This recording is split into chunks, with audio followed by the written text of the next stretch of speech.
increased by roughly 9.2% over the period until 2028. We do foresee a increase also on the side of expenses of roughly 9.2% as well. We do expect to remain at the break-even point over the medium-term period. The organization's finances remain stable, and we are obviously from a management point of view carefully, and from a board point of view carefully monitoring the situation. The budget allocation per program, Chair, the major spend will go to our biggest program, that is statutory operations, and that is 62%. Food safety, Chair, is one of our major programs as well, and obviously supporting the national food safety agenda of government, that is around 5%. Our development, which includes our smallholder farmer development and other development initiatives that we have, it's around 15 million, and that is 2% of our total revenue.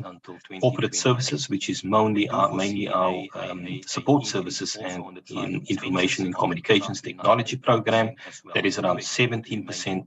And in ICT specifically, that is the amount that we spent on ICT is around 14% or 95 million rand, which then brings us to the 606 million rand for the year 2024. Monitoring the situation. In terms of the initiatives that we do foresee for the year under review, or 2023-2024, a great focus on our organizational culture. We have started initiatives of that will continue in 2023-2024. The organizational culture is essential to support the board-approved strategy and to make sure that we are all aligned and in support of the strategy. Systems integration, extremely important, looking to integrate more instead of conducting manual integration or engaging with our clients manually. We want to drive a more automated systems integration process.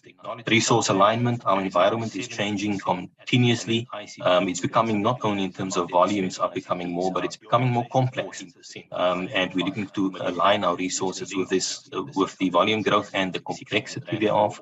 We're looking to forge further partnerships, and over the years we have managed to forge significant or very strategic partnerships with, including government agencies and other inspection bodies across the globe, and we're looking to continue with this drive. And then I spoke about environmental, social and governance aspects, ESG, which is becoming one of the major risk factors. We've started with determining the PPECB's carbon footprint, received the report. The year under review of 23-24 will then be driving these initiatives in order to reduce the carbon footprint specifically. Chair, I am going to stop there. I believe that is my last slide. Thank you so much. Want to drive a more automated systems integration process.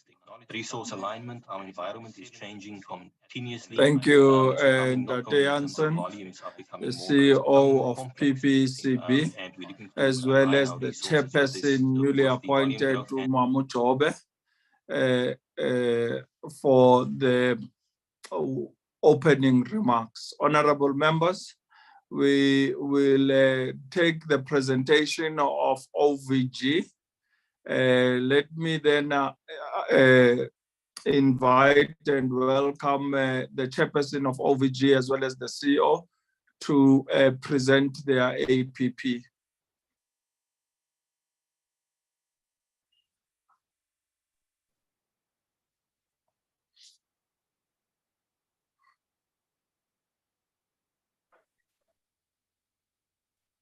Good morning, Honorable Chair Tate Mandela. Dumelang, Mama Luka. Thank you. Honorable Portfolio Committee members, Honorable Minister Neti Giza and the Deputy Minister on the platform, DG Ntate Ramasodi, and all heads of departments and entities. Today we will be presenting to you the APP of the Office of the Valuer General. And with me, I'm with Mr. Motweni, the acting COO, and Strategy and ICT Senior Manager, Mr. Moati, who will be taking us through the presentation. I hope you have known the challenges that the OVG have been through, and we are doing our best to ensure that service that we are intended to provide is out there. So with us today, we'll be presenting the APP, and Ntate Motweni will take us through. Thank you. Thanks, Acting VG. Good morning, Chair. Good morning, Minister, members of the Portfolio Committee. We are presenting to you the 2023-2024 APP of the Office of the Valuer General. I am sharing my screen. Could I get an indication that it is showing?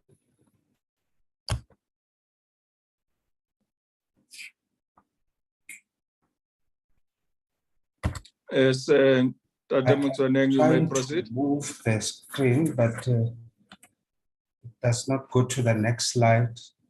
Check if I can have a few seconds to fix it.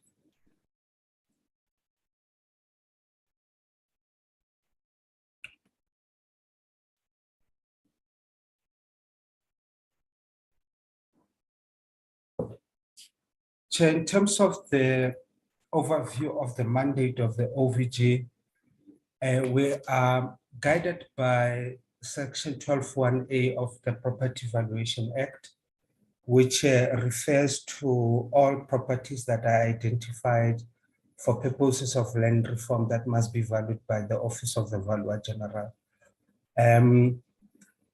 Also Section 12(1)B, which deals with properties that have been identified by departments for purposes of disposal and or acquisition that may, on the discretion of that department, be valued by the Office of the Valuer General. Those are the two main mandates that we are driving at the moment. In terms of how we determine values, we are guided by Section 25(3) of the Constitution, which is replicated in Section 12(1)A of the PVA, which talks to us considering market value of the property, the direct state investment and subsidies on the property, the purpose of acquisition, the historical value pertaining to acquisition benefits on the property, and the current use value of the property itself. In terms of the key clients landscape, the OVG has in the past been serving the DALART with significantly higher than 90% of its work being done for the Commission on the Restitution of Land Rights, the LRTR environment, which in the main deals with tenure as well as land acquisition for redistribution purposes. This smaller part of our work has been to support property management, which is still part of the Department of Agriculture, Land Reform and Rural Development, in the main Chair, this is where we determine market value for them for purposes of citizens who would like to lease land that is owned by the department for business purposes in the main. We also have been supporting the Department of Water and Sanitation with regards to their infrastructure program insofar as water resources are concerned, particularly around dams where we do valuations for expansions that they want to do. In the past year, we had been supporting the Department of Forestry, Fisheries and the Environment with regards to their build program. It's the first time that we are assisting and supporting this department. It has been a pleasant relationship between ourselves that they have given an indication that it would continue. We have been prioritizing our organic clients, which is the DALART, and the work that we have been doing for DFFE and DWS has been quite small in the bigger scheme of things. If you look at the time spent on those particular clients, these are clients that we have not gone out looking for. They have found the OVG and they have said they require the services of the OVG, and this lack of proactive seeking out of clients has been as a result of the capacity challenges that we are having and the prioritization of the DALART and 12.1A valuations. In terms of the strategic plan vision 2020 to 2025 is to be recognized in the marketplace as the center of excellence and innovation in respect of all property valuation with primary focus on the land reform space. Our mission remains the same: to support land reform by providing impartial, efficient, just and equitable valuation services for all land reform related matters in the country, to promote accurate professional valuations by informing, communicating, and monitoring adherence to the criteria and guidelines applicable to land reform valuations, and to enhance efficiency and accuracy of valuations through the development of innovative tools and processes, including a database of property value data accessible to the valuation profession as a whole, to provide impartial, efficient, equitable, and accurate general valuation services to and on behalf of government departments. Our values, Chair, include efficiency, include courtesy and compassion, professionalism and accountability, respect and integrity, with ethics and honesty in the forefront of the values that we espouse as an entity. Our impact statement is an effective land reform enabled by timeous and quality property valuations. So in our APP, our outcomes are just and equitable valuations. The indicator there is effective application of the PVA to all valuations. We did not have a baseline when this strategic plan 5 years started at the time. The target is the next 5 years, starting from 2020, is just an equitable valuations. Another outcome that we are working towards is organizational excellence. The next one is good data quality. The indicator there is an acceptance management reporting. Baseline is centralized data repository, and the target is centralized electronic database with data validation capabilities. The promotion of ethical conduct, an indicator there is effective corruption and fraud prevention mechanisms implemented.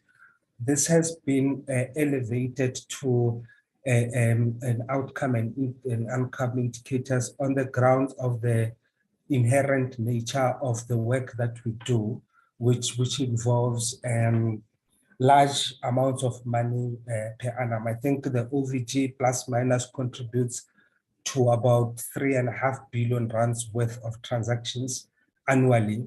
particularly in the land reform space, which is the Commission as well as LRTR.